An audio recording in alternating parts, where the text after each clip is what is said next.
We greet you all in the name of Jesus Christ. We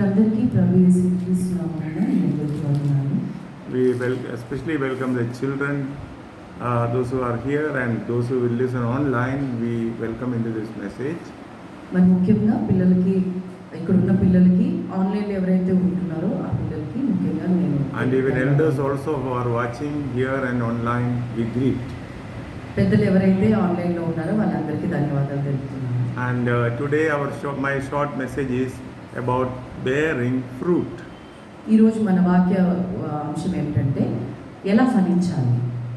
And we will read from the Gospel of Luke chapter 13 verses 6 to 9. లూకా సువార్త 13వ అధ్యాయం 6వ అధ్యాయం నుంచి 9వ వచనం. One person read in English and another person in Telugu. He spake also this parable: a certain man a fig tree planted in his vineyard, and he came and sought fruit thereon, and found none. Then said he unto the dresser of his vineyard, Behold, these 3 years I come seeking fruit on this fig tree, and find none. Cut it down. Why cumbereth it the ground? And he answering said unto him, Lord, let it alone this year also, till I shall dig about it and dung it. And if it bear fruit, well, and if not, then after that thou shalt cut it down. Yeah, read in Telugu. తెలుగులో చదువుకుందాం. లూకా సువార్త 13వ అధ్యాయం 6వ వచనం నుంచి 9వ వచనం వరకు. మరియు ఆయన వారితో ఈ ఉపమానము చెప్పెను. ఒక మనుష్యుని ద్రాక్ష తోటలో అంజూరపు చెట్టు ఒకటి నాటబడి ఉండెను. అతడు దాని పండ్లను వెదక వచ్చినప్పుడు ఏమీ దొరకలేదు. కనుక అతడు, ఇదిగో 3 ఏళ్ల నుంచి నేను ఈ అంజూరపు చెట్టు పండ్లు వెదకవచ్చుచున్నాను, కానీ ఏమీ దొరకలేదు. దీనిని నరికివేయుము, దీని వలన ఈ భూమి ఏల వ్యర్థమైపోవాలనని ద్రాక్ష తోటమాలితో చెప్పాను. అయితే వాడు, అయ్యా, నేను దాని చుట్టూ త్రవ్వి ఎరువు వేయుట మటుకు ఈ సంవత్సరము కూడా ఉండనిమ్ము, అది ఫలించినా సరే లేని ఎడల నరికివేయమని అతనితో చెప్పింది. Praise the Lord. Praise the Lord. This is a parable told by Jesus. ఈ ఉపమానము యేసుక్రీస్తు వారు మనకు చెప్పిన్నారు. It tells us about the need for bearing fruit and God's grace for us when we are not bearing fruit. ఈ ఉపమానం మనకేం తెలియజేస్తుందంటే మనము ఫలించుట ఎంత ప్రాముఖ్యమో మనకి తెలియజేస్తుంది. And when we are not bearing fruit, how God gives us some grace to carry on again to bear fruit. మనము ఫలించినప్పుడు దేవుడు మనకి ఇచ్చిన దయ వలన మనం ఏ విధంగా ఫలించవచ్చో దీనివల్ల మనం నేర్చుకోవచ్చు. Now, all of us are planted by God. మనమందరం ఇక్కడున్న మన అందరము దేవుని చేత మనము సృజింపబడినాము. And God has a purpose for every one of us. ప్రతి ఒక్కరి మీద దేవుని యొక్క ఉద్దేశం ఉంటుంది. Will you agree that God planted you? మీలో ఎంతమంది అనుకుంటున్నారు దేవుడు నన్ను నాటి ఉన్నాడు? Will you agree that God has a purpose for you? ఎంతమంది అనుకుంటున్నారు నా గురించి దేవునికి ఒక ప్రణాళిక ఉంది అని? God's purpose is for everything. దేవుని యొక్క ప్రణాళిక ప్రతి ఒక్కరి మీద ఉంటుంది. Even for the rock on the mountains, God has a purpose. ప్రతి ఒక్క బండ మీద కానీ దేవుని యొక్క ఉద్దేశం ఉంది. Every tree in the field, God has a purpose. ప్రతి తోటలో ఉన్న చెట్టు మీద దేవుని యొక్క ఉద్దేశం ఉంటుంది. And every animal, God has a purpose. ప్రతి ఒక్క జంతువు మీద కూడా దేవుని యొక్క ప్రణాళిక ఉంటుంది. But you are in the image of God. I am in the image of God. దేవుని యొక్క ప్రతిమలో మనం ఉన్నాము. And God's purpose about us is far greater than other creation. కానీ దేవుడు మన మీద చూపించిన ప్రణాళిక ప్రతి దాని మీద కంటే అత్యధికమైనది. One of the main purposes is that we all must bring out fruit. ప్రత్యేకమైనది మన నుంచి దేవుడు ఏం కోరుకుంటున్నాడంటే మనం ఫలించాలి అని. And this parable says a man had a fig tree. ఈ ఉపమానంలో ఏం తెలియజేస్తుందనంటే ఒక అంజూరపు చెట్టు గురించి మనం నేర్చుకోవచ్చు. A man had a fig tree. ఒక మనిషినికి ఒక తోటలో ఒక అంజూరపు చెట్టు ఉంది. Praise the Lord. Praise the Lord. And this man is the God the Father. He is image of God the Father. ఇది మనకి ఏ విధంగా తెలుస్తుందనంటే తండ్రి యొక్క ప్రణాళిక మనకి This తెలియజేస్తుంది. man in the parable is implying at God the Father. ఈ మనుష్యుడు ఏదైతే తోటమాలి ఉన్నాడో అది దేవునికి సూచనగా ఉంటుంది. And it says a man had a fig tree. ఏం తెలియజేస్తుందనంటే ఒక మనిషినికి ఒక అంజూరపు చెట్టు ఉంది అని That తెలుస్తుంది. means you belong to God. దానివల్ల ఏమర్థమవుతుందంటే మనము దేవునికి సంబంధులమై ఉన్నాం. Will you accept that God is your owner? మీలో ఎంతమంది అనుకుంటున్నారు దేవుడు నాకు యజమాని అని? Can children say God is my owner? ఎంతమంది పిల్లలు చెప్పండి దేవుడు నాకు యజమాని అని God ఎంతమంది is my అనుకుంటున్నారు? owner. Okay. And this owner planted fig tree not in fig garden but in vineyard. ఈ అంజూరపు చెట్టు ఏదైతే ఆ మనుషుడు నాటి ఉన్నాడో అది అంజూరపు తోట కాదు, కానీ ఒక ద్రాక్ష తోట. It was a great message. దీనివల్ల మనము చాలా నేర్చుకోవాల్సి ఉంది. The fig garden belongs to fig. అంజూరపు తోట అంజూరపు చెట్లను No, I మాత్రమే. mean fig garden belongs to fig. అంజూరపు తోట అంజూరపు చెట్టుకి సాదృశ్యంగా And ఉంది. vineyard belongs to wine. ద్రాక్ష చెట్టు ద్రాక్ష తోటకి సంబంధంగా ఉంది. And the fig tree has no claim in the vineyard. ఈ అంజూరపు చెట్టు ఈ ద్రాక్ష తోటలో ఉండాల్సిన అవసరం లేదు. That means the owner placed it in undeserved ground. ఈ మనుషుడు తోటమాలి ఎవరైతే ఉన్నారో అది అవసరం లేని చోట నాటబడినట్టుగా చూస్తున్నాం. It's not undeserved means he cannot claim it. It cannot claim that place. ఆ స్థలము దానికి పనికిరాని స్థలముగా ఉంది. In the same way, God has placed every one of us at a place we did not deserve. మనం ఏ స్థలంలో ఉండకూడదో ఆ స్థలంలో మనం ఉన్నట్టుగా చూస్తున్నాం. Where we cannot claim it. It's not ours. అది మనది కాదు, అది మన కాని పరిస్థితిలో మనం ఉన్నాము. Placing you there is God's grace. నిన్ను అక్కడ దేవుడు ఉంచడం అనేది దేవుని యొక్క కృప. Did you agree? ఎంతమంది అనుకుంటున్నారు? Yes. I am existing by grace. మనము దేవుని కృప వల్లనే మనం ఉన్నాము. And then the Bible says the owner came seeking fruit. ఈ ఉపమానం ఏం చెప్తుందంటే యజమాని వచ్చి పండ్ల కోసం వెతుకుతూ ఉన్నాడు. This owner not only does work for the plant but comes to seek whether what he wanted is available or not. ఈ యజమాని తోటలో ఉన్న పండ్ల గురించే కాదు కానీ దానికోసం పని చేసేవాడు కూడా ఉంటున్నాడు. So all of us must be careful about what God is seeking or looking for in every one of us. So మనం జాగ్రత్తగా ఏ విధంగా ఉండాలి అని అంటే దేవుడు మనకు గురించి ఏమి చూసి మనం దేని గురించి వెతుకుతున్నాడు మనలో అనేది చాలా జాగ్రత్తగా మనం ఉండాలి. Yeah.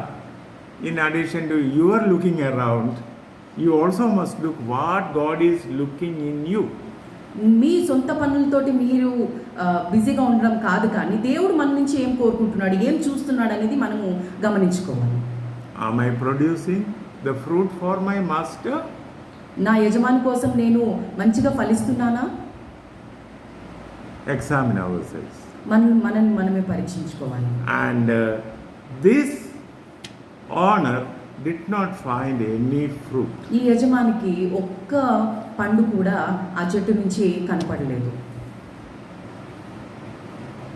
Without producing fruit, a tree has no right to exist in the garden.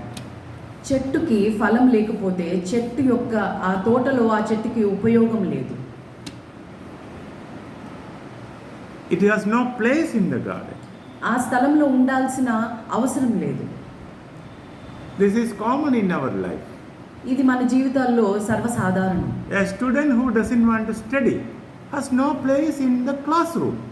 ఎవరైతే పిల్లలు క్లాస్ రూమ్లో చదువుకోవడానికి ఇష్టపడరో క్లాసులో ఉండాల్సిన అవసరం లేదు. A food that cannot be eaten A has పండు no place on the dining table. మనం ఏదైతే పండుని తినమో ఆ డైనింగ్ టేబుల్ మీద దానికి స్థలము అవసరం లేదు. A child who doesn't want to play at all, the child has no place in the maybe in the any playground. ఒక పిల్లవాడు ఆడుకోవడానికి ఇష్టపడని వాడు ప్లే గ్రౌండ్లో ఉండాల్సిన అవసరం లేదు. Everything has got some criteria or some eligibility. ప్రతిదానికి ఒక అర్హత అనేది ఉంటుంది.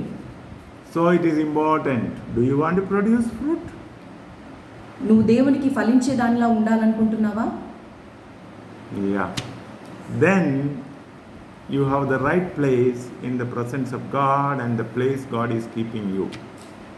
మనకి సరి అయిన స్థలం ఏంటంటే దేవుని సన్నిధిలో దేవునితోటి ఉండడం. So this honor said to the vine dresser, cut it off. It is not giving fruit. అయితే యజమాని ఏమంటున్నాడు, తోటమాలితోటి ఈ చెట్టుతో ఏం పని లేదు, ఉపయోగం లేదు కాబట్టి దాన్ని నరికివేయమని అంటున్నాడు. This vine dresser is implying or equivalent to Jesus Christ.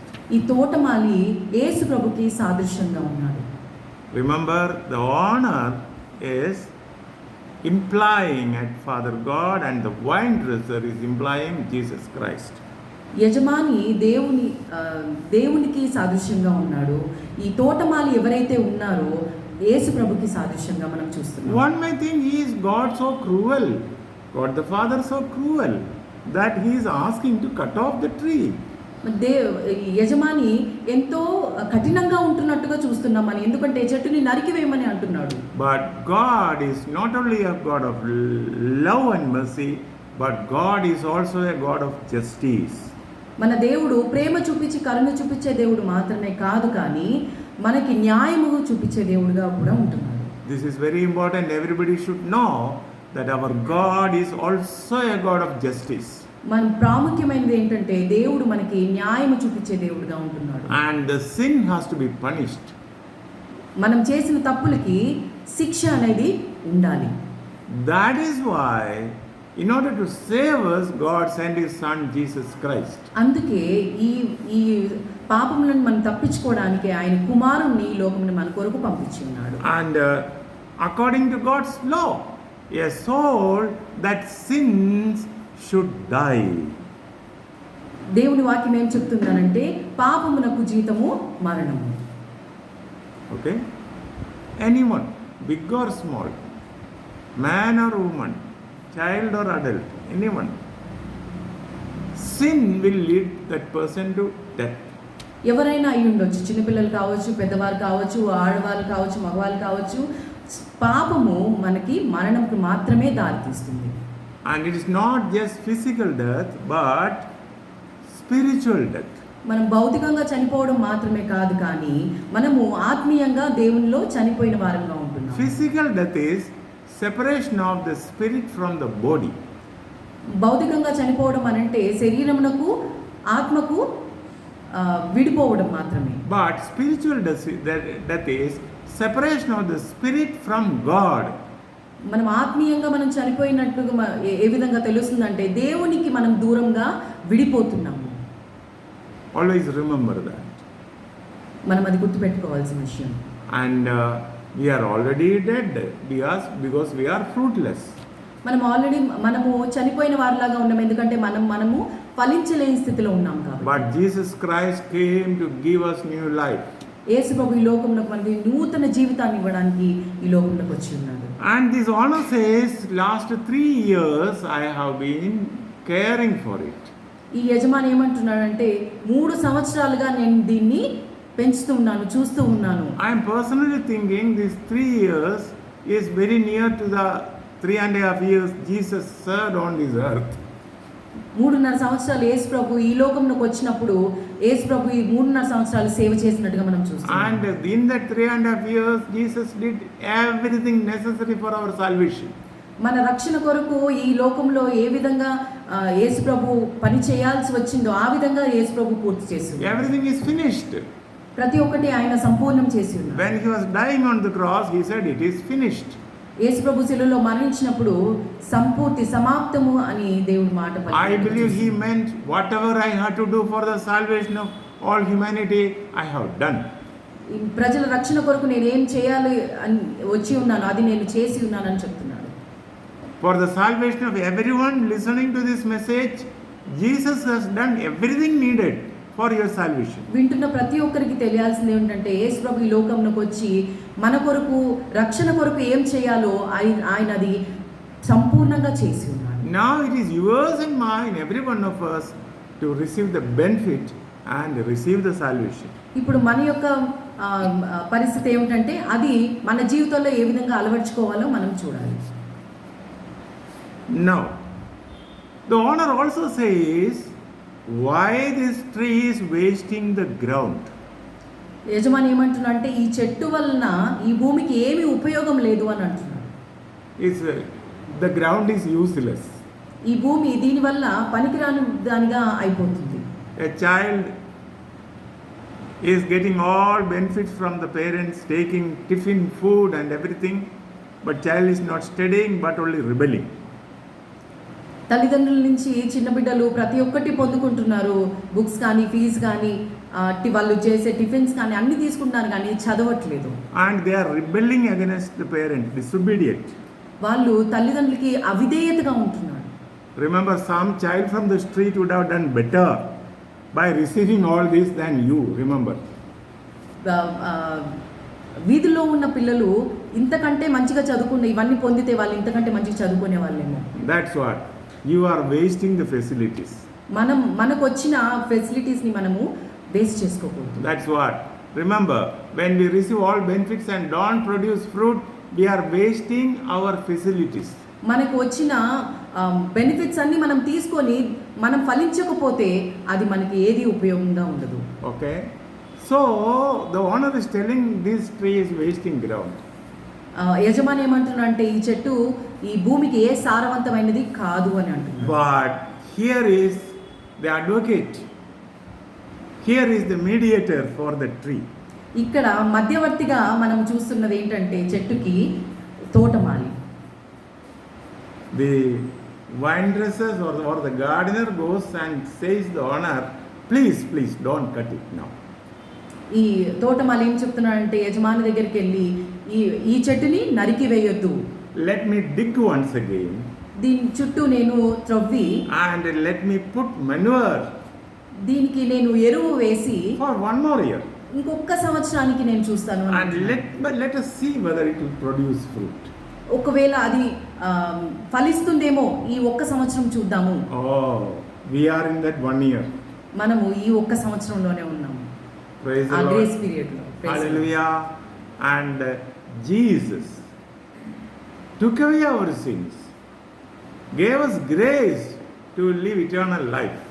యేసు ప్రభు ఈ లోకానికి వచ్చి మన పాపములను తీసివేసి మనకి ఆయన కృపను అనుగ్రహించి ఉన్నాడు. But according to the parable, God has not left us free to do anything we want. ఈ ఉపమానం మనకేం చెప్తుందంటే మనం ఏ ఇష్టం వచ్చినట్టుగా ఉండాలని చెప్పడం లేదు. But God is still looking whether you will produce the fruit. కానీ దేవుడు చూస్తున్నాడు, నువ్వు నా బిడ్డగా ఉంటావా, నా ఫలించే దానిలాగా ఉంటావా అని చూస్తున్నాడు.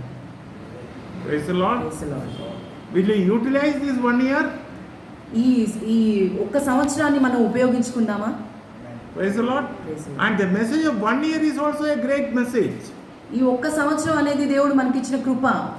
It is a great message. అది ఒక మంచి సందేశం. Do you know what it is?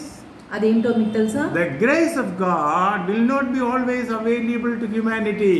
దేవుని యొక్క కృప ప్రతిసారి మనుషుల మీద ఉండదు.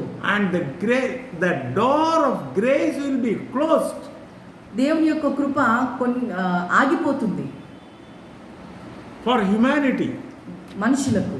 And then comes the judgment. అప్పుడు దేవుని యొక్క జడ్జ్మెంట్ మనకు వస్తుంది. So 3 things. One is law, then grace, then judgment. మొదటిగా ఏంటి? Law. న్యాయశాస్త్రము, తర్వాత దేవుని యొక్క కృప, దాని తర్వాత జడ్జ్మెంట్, న్యాయం, తీర్పు.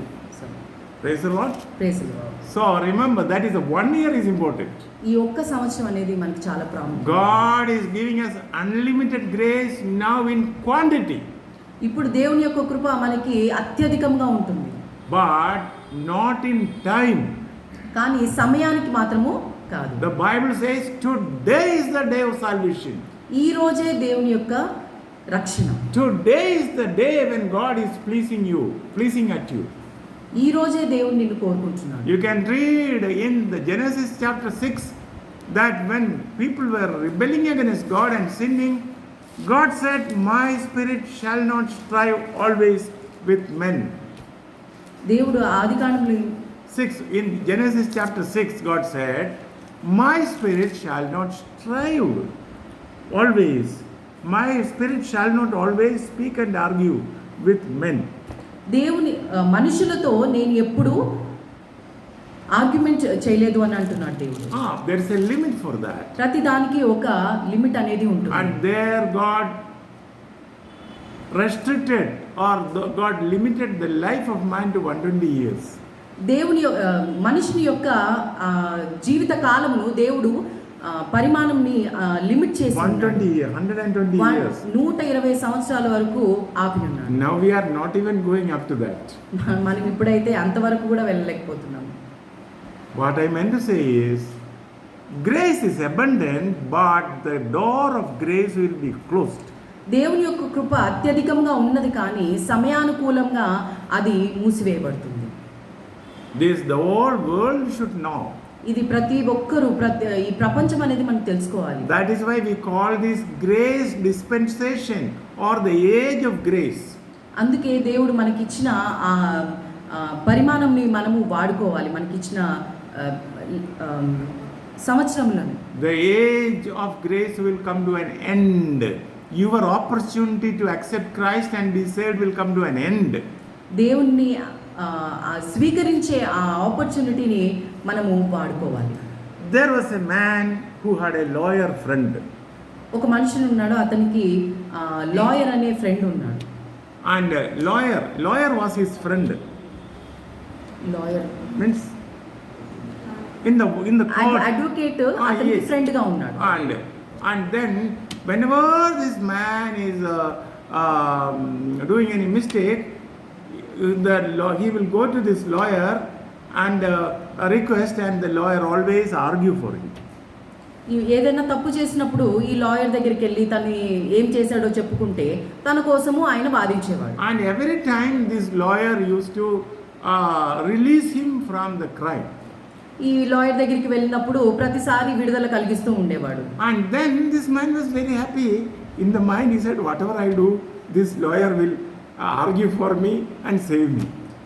ఇప్పుడు మనసులో ఏమనుకుంటున్నాడంటే, నాకు లాయర్ ఫ్రెండ్గా ఉన్నాడు కాబట్టి నేను ఏం చేసినా అతను నన్ను ఆ సిచ్యువేషన్ నుంచి బయటపడేస్తాడు అని. And then he was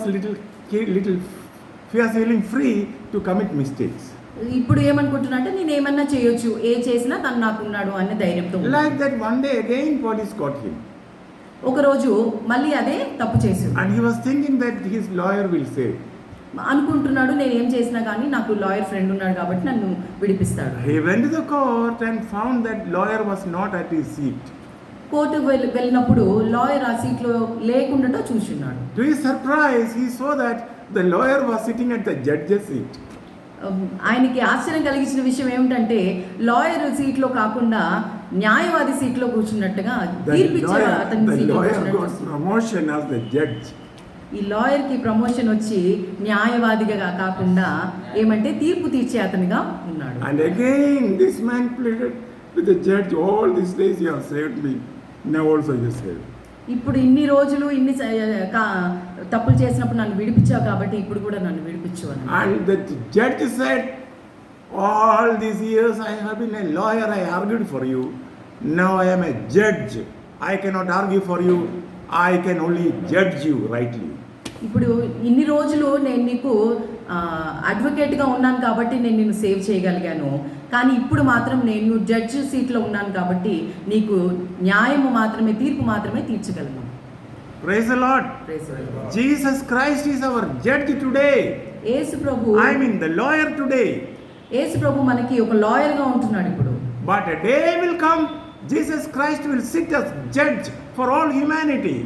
ఒక రోజు వస్తుంది, ఆ రోజున యేసు ప్రభు జడ్జిమెంట్ ఇచ్చే అతనిగా ఉంటున్నాడు. Praise the Lord. Praise the Lord. In the book of Romans chapter 2, it says, He will judge the world by the man whom He has ordained. రోమ పత్రికలో చూస్తున్నాం యేసు ప్రభు మనుషులకి తీర్పు తీర్చేవాడిగా. And that says God the Father will judge the world through the man that is Jesus Christ, whom Father has ordained for the purpose. తండ్రి యేసు ప్రభు ద్వారా మనుషులకి తీర్పు తీర్చే అతనిగా ఉంటున్నాడు. Praise the Lord. Praise the Lord. So now is the accepted time. Today is the day of salvation.